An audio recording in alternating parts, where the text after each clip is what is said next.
السلام علیکم ورحمۃ اللہ وبرکاتہ۔ عزیز طلباء، میں محمد نعیم الرحمن، آپ کے اسلامیات کا معلم، آج آپ کے سامنے سبق نمبر 32 لے کر حاضر ہوا ہوں۔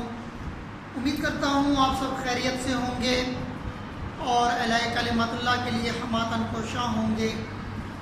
عزیز طلباء، ہم اپنے آج کے سبق میں حدیث نمبر 19 کا ترجمہ اور اس کی تشریح پڑھیں گے۔ عزیز طلباء، حدیث نمبر 19 جو ہے، پہلے میں اس کا ترجمہ کرتا ہوں، اس کے بعد اس کی مختصر تشریح جو کتاب میں ہے وہ آپ کو سناؤں گا، بتاؤں گا۔ اس کے بعد ہم نے اس تشریح کو پیپر میں اگر یہ ہماری حدیث آ جائے تو ہم نے اس کو کس طرح اٹیمپٹ کرنا ہے اور اس کی تشریح کو کتنا لمبا کرنا ہے کہ ہمیں پورے نمبر مل جائیں۔ اس کے لیے میں نے کچھ ہیڈنگز بنائی ہیں، ایک ہیڈنگز پر پھر ہم بات کریں گے، ٹھیک ہے؟ پہلے سرخی پر بات کریں گے، پھر دوسری سرخی، اس طرح اس کی 6 سرخیاں ہیں اور آخری سرخی جیسے کہ ہمارا اخلاقی سبق ہوتا ہے وہی ہے۔ تو ہم اپنے سبق کا آغاز کرتے ہیں۔ آپ اپنی کتاب کا صفحہ نمبر 54 پیج 54 نکال لیں۔ قال رسول اللہ صلی اللہ علیہ وسلم کلکم راع وکلکم مسئول عن رعیتہ او کما قال علیہ الصلوۃ والسلام۔ اللہ کے رسول صلی اللہ علیہ وسلم نے ارشاد فرمایا، تم میں سے ہر ایک نگہبان ہے اور تم میں سے ہر ایک اپنی رعیت کے بارے میں جواب دہ ہے۔ عزیز طلباء، اس حدیث مبارکہ کے اندر اللہ کے رسول صلی اللہ علیہ وسلم یہ بیان کر رہے ہیں کہ ہر بندہ جو ہے وہ نگہبان ہے، یعنی کہ اس کے ذمہ کسی نہ کسی کی نگہبانی ہے۔ اگر والد ہیں تو اس کے ذمہ اولاد کی نگہبانی ہے، اگر استاد ہیں تو اس کے ذمہ طلباء کی نگہبانی ہے، اگر ایک دفتر کا آفیسر ہے تو اس کے ذمہ ملازم کی نگہبانی اور ان کے حقوق کا خیال رکھنا ہے۔ اسی طرح آگے اللہ کے رسول نے فرمایا کہ تم میں سے ہر ایک اپنی رعیت کے بارے میں جواب دہ ہے۔ رعیت عزیز طلباء رعایا کو کہتے ہیں، ان لوگوں کو کہتے ہیں جن کے اوپر آپ حکمران ہوں۔ آپ کہیں پر حکومت کر رہے ہیں اور آپ کے ماتحت کچھ لوگ ہیں جو آپ کے حکم پر اور آپ کے اشارے پر چلتے ہیں اور کام کرتے ہیں، ان کو رعایا کہتے ہیں۔ جس طرح پرانے وقتوں میں یہ لفظ بہت زیادہ مشہور تھی، بادشاہ اور اس کی رعایا، بادشاہ اور اس کی رعایا۔ تو بادشاہ ہوتا تھا، وہ اپنے لوگوں پر حکومت کرتا تھا، تو وہ محکوم لوگ جن کے اوپر حکومت کی جاتی تھی ان کو رعایا کہا کرتے ہیں۔ تو اللہ کے رسول صلی اللہ علیہ وسلم نے کیا فرمایا کہ تم میں سے ہر ایک نگہبان ہے اور تم میں سے ہر ایک اپنی رعیت کے بارے میں جواب دہ ہے۔ آئیے اب اس کی کتاب والی تشریح پڑھتے ہیں، یا بلکہ پہلے میں آپ کو اس کی زبانی تھوڑی سی تشریح بیان کر دیتا ہوں، پھر ہم کتاب والی تشریح پڑھیں گے۔ عزیز طلباء، اس حدیث کی تشریح کو میں ایک واقعہ سنا کر آپ کو جو ہے اس کی تشریح اپنی طرف سے ختم کر دوں گا، کیونکہ اس واقعے کے اندر ہی ایک اتنا بڑا سبق دیا گیا ہے کہ جس سے حقوق العباد اور رعایا کے جو حقوق ہیں وہ واضح ہو جائیں گے۔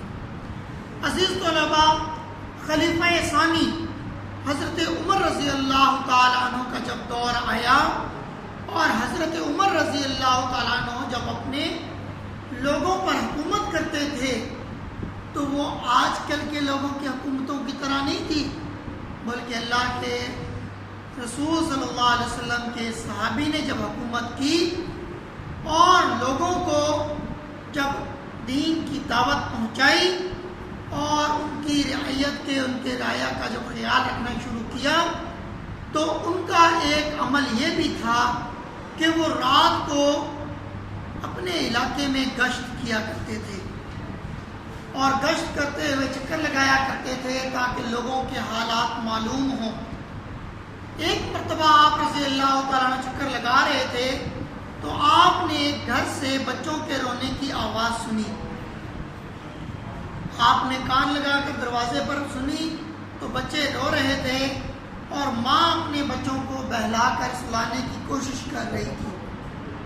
آپ رضی اللہ تعالیٰ عنہ نے دروازہ بجایا اور اس خاتون سے پوچھا کہ بچے کیوں بلک رہے ہیں, رو رہے ہیں؟ تو اس عورت نے جواب دیا کہ گھر میں کھانے پینے کے لیے کچھ نہیں, چولہے پر ہنڈیا رکھی ہوئی ہے اور اس کے اندر صرف پانی ہے. میں بچوں کو بہلا کر سلانے کی کوشش کر رہی ہوں کہ ابھی جب کھانا تیار ہو جائے گا تو پھر آپ کے لیے کھانا پیش کر دوں گی. حضرت عمر رضی اللہ تعالیٰ عنہ نے جب یہ بات سنی تو حضرت عمر رضی اللہ تعالیٰ عنہ اپنے ساتھ اپنے غلام کو لے کر بیت المال گئے اور وہاں سے اناج اور غلہ لیا اور خادم کو کہا کہ اس کو میرے کندھے پر رکھیں. اس غلام اور خادم نے کہا کہ نہیں, یہ بوجھ مجھے دیں, میں اٹھا کے لے چلتا ہوں. تو آپ رضی اللہ تعالیٰ عنہ نے بڑا ہی خوبصورت جواب دیا کہ کیا بروز قیامت بھی تم میرا بوجھ اٹھاؤ گے؟ اگر آج دجلہ کے کنارے پر ایک کتا بھی پیاسا مر گیا تو اس کے بارے میں بھی حضرت عمر سے پوچھ ہوگی کہ اے عمر, تم نے کیسی حکمرانی کی؟ تو حضرت عمر رضی اللہ تعالیٰ عنہ سارا غلہ لے کر, سارا سامان لے کر اس خاتون کے گھر گئے اور وہاں پر بیٹھ کر کھانا پکانا شروع کیا. وہ صحابی جو آپ صلی اللہ علیہ وسلم کے غلام تھے وہ کہتے ہیں کہ آپ رضی اللہ تعالیٰ عنہ جب کھانا پکانے میں مصروف تھے اور چولہا جلا رہے تھے تو چولہے کے اندر سے نکلنے والی دھواں جو تھی وہ دھواں آپ رضی اللہ تعالیٰ کی داڑھی کے اندر سے ہوتی ہوئی اوپر سے نکل رہی تھی. آپ رضی اللہ تعالیٰ عنہ نے اس عورت کے ساتھ مل کر کھانا بنایا اور ان کے بچوں کو کھانا کھلایا اور جو بچے ہنستے مسکراتے سو گئے. پھر آپ رضی اللہ تعالیٰ عنہ وہاں سے واپس تشریف لائے. عزیز طلباء, کہنے کا مطلب یہ, مقصد یہ کہ حضرت عمر رضی اللہ تعالیٰ عنہ کو اپنی رعایا کا اتنا خیال رکھتے تھے کہ رات کو مدینے کی گلیوں میں چکر لگاتے تھے. اور اسی طرح ایک مرتبہ جب آپ چکر لگا رہے تھے تو ایک گھر سے آواز سنی آپ نے کہ ایک خاتون اپنی بچی کو کہہ رہی ہے کہ تم دودھ میں ذرا پانی ملا دو.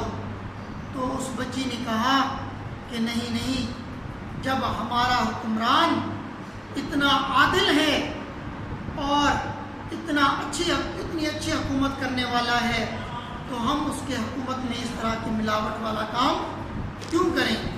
تو عزیز طلباء, اسی طرح جب کوئی شخص کسی کے اوپر حکمران ہوتا ہے تو یاد رکھیں اس سے ان ماتحت لوگوں کے بارے میں پوچھا جائے گا کہ انہوں نے اس کے بارے میں کیا کیا. آئیے اب ہم کتاب والی تشریح پڑھتے ہیں. اور تشریح کرتے ہوئے جو میں نے پہلی ہیڈنگ بنائی ہے وہ ہے ذمہ داری اور نگہبانی.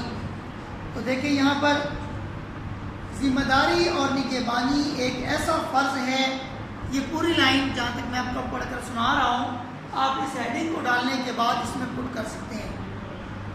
ذمہ داری اور نگہبانی ایک ایسا فرض ہے جو کسی بھی انسان کے لیے معاف نہیں ہے. حکمران اپنی رعایا کے حقوق کی نگہداشت اور ان کا ذمہ دار ہے. ماں باپ اپنی اولاد کی تعلیم و تربیت کے سلسلے میں جواب دہ ہیں. ٹھیک ہے, یہاں تک آپ اس ہیڈنگ کے اندر لکھ لیں. اس کے بعد آپ دوسری ہیڈنگ بنائیں دفتر کا ملازم. اس میں آپ یہ والی بات لکھیں, حتیٰ کہ کسی دفتر کا ایک کارکن بھی اپنے کام کا ذمہ دار ہے اور اس سلسلے میں اسے اللہ کے بارگاہ میں جواب دہ ہونا پڑے گا. یہ لائن آپ نہیں لکھیں گے, اس میں آپ نے لکھنا ہے کہ حتیٰ کہ کسی دفتر کا ایک کارکن بھی اپنے کام کا ذمہ دار ہے. یہ ایک لائن لکھنے کے بعد آپ اس میں ایک لائن کا اور اضافہ کریں گے اور آپ کہیں گے اس لائن میں کہ اگر ہمارا باس یا ہمارا مالک جس کے ماتحت ہم کام کرتے ہیں اگر وہ موجود نہیں بھی ہے تو ہمیں چاہیے کہ ہم اپنا حق اچھی طرح ادا کریں.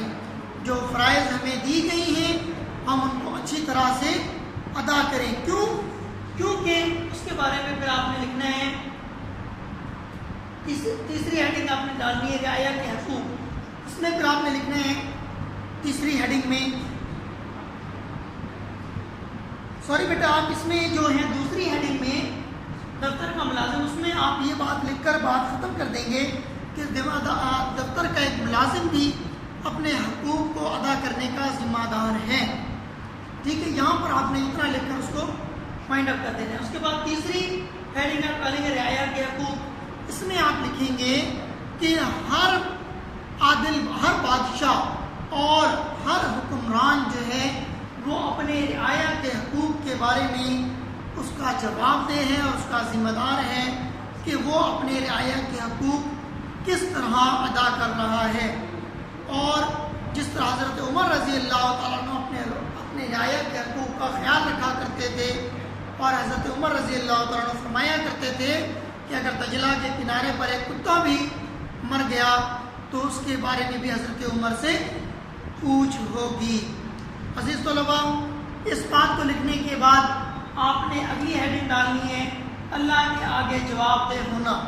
اس میں پھر آگے لکھیں گے آپ کہ ہر شخص چاہے وہ کسی دفتر کا ملازم ہو یا حکمران ہو، اس نے اللہ کے آگے جواب دہ ہونا ہے.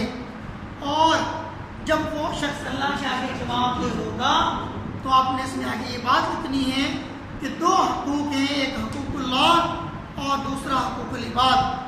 اللہ تعالیٰ اپنے حقوق تو اگر چاہیں تو معاف کر دیں، لیکن حقوق العباد اللہ رب العزت اس وقت تک معاف نہیں کریں گے جب تک کہ وہ بندہ جس کے حقوق سلب کیے گئے وہ خود اس حقوق کو معاف نہ کر دے، اس حق کو معاف نہ کر دے. تو ہر شخص کو یہ سوچ لینا چاہیے کہ اس نے اللہ کے آگے جواب دہ ہونا ہے. اس کے بعد آپ پانچویں ہیڈنگ ڈالیں گے اور اس میں واقعہ حضرت عمر رضی اللہ تعالیٰ عنہ والا، جو میں نے آپ کو دو واقعہ سنائے کہ حضرت عمر رضی اللہ تعالیٰ عنہ گشت کیا کرتے تھے اور گشت کرتے ہوئے اپنے لوگوں کے حالات معلوم کرتے تھے، وہ والا واقعہ آپ اس میں لکھیں گے. اس کے بعد عزیز طلباء آپ چھٹی ہیڈنگ ڈالیں گے اور اس میں لکھیں گے اخلاقی سبق. اخلاقی سبق میں آپ یہ لکھیں گے، غور سے سن لیں، کہ اس حدیث مبارکہ سے ہمیں یہ سبق ملتا ہے کہ ہم اپنی رعیت کا خیال رکھیں، ہم اپنے رعایا کا خیال رکھیں، اور جو لوگ ہمارے ماتحت ہوں ہم ان کی اچھی طرح حقوق جو ہیں ان کو پورا کریں. ٹھیک ہے عزیز طلباء، یہاں پر آ کر ہمارا آج کا ٹاپک ختم ہو جاتا ہے. اللہ رب العزت سے دعا ہے کہ ہم نے جو سبق پڑھا اس کو اچھی طرح سمجھنے کی، اس پر عمل کرنے کی اور اس کو یاد کرنے کی توفیق عطا فرمائے. وما علینا الا البلاغ المبین.